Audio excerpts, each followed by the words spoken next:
Hello. Back in December of 2022, I interviewed Ye, dressed as the guy from Animal House, who says, "I'm not going to sit here and let you badmouth the United States of America." Ye was peak controversy then. He had just come out with his love of Hitler and his hatred of the Jays. And so I called this interview Saving Ye. And my goal, as with most anti-Semites, is to explain to them that Jews are not a monolith.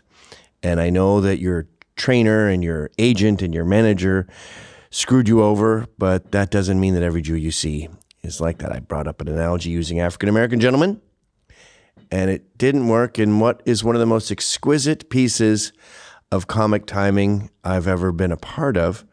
I want to add that I defend Ye. I'm pro Ye. And I see the Nazi thing not as like a typical white supremacist Nazi, anti-Semite. I see it more as like him holding a grudge to individuals that have screwed him over and then making a generalization that I don't agree with. But I also see it as sort of an art experiment. Like he's an artist. He's a creative dude. And he's sort of doing this David Bowie did this. He said he was dressing up as Hitler and starting the Fourth Reich or something. I don't take it very seriously, I guess is what I'm saying.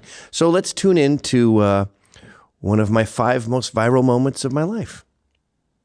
I don't like when Jews get pulled into that, because when I think of my Orthodox Jewish friends and even my Hasidic friends, these people are conservative, Trump-supporting, American patriots.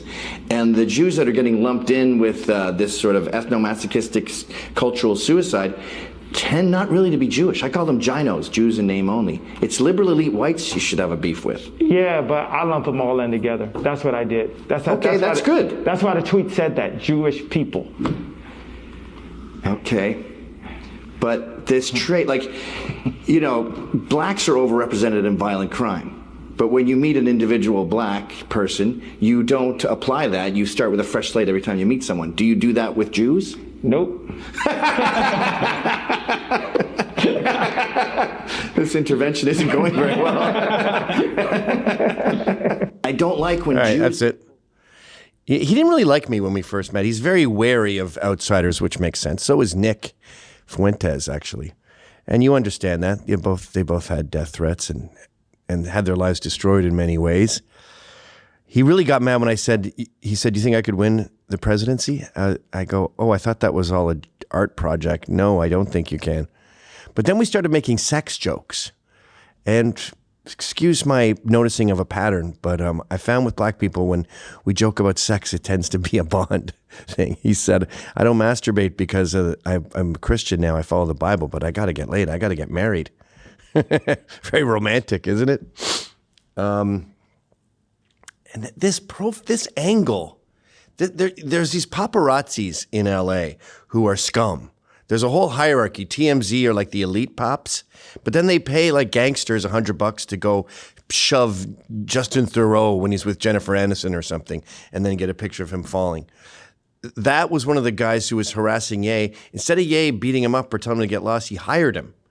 And then he would tell him to do all this weird stuff. He thought he was a photographer. He's not. So he sets up this angle, very unflattering for the G, and it looks terrible. He wanted it to look like an interrogation room, which I don't think it does. But yeah, one last thing I wanted to add to that is, I don't think people understand this, that prejudice is not noticing patterns. Racism is not noticing a pattern with, say, black crime. Racism is when you go up to a black individual and you imbue them with all the patterns that you've noticed in the past. You have to start with a blank slate with everyone you meet. And Charles Murray and Richard Herrnstein made that very apparent at the beginning of the bell curve. So that's what I was trying to impart to him. You got to start with a blank slate. And he said no.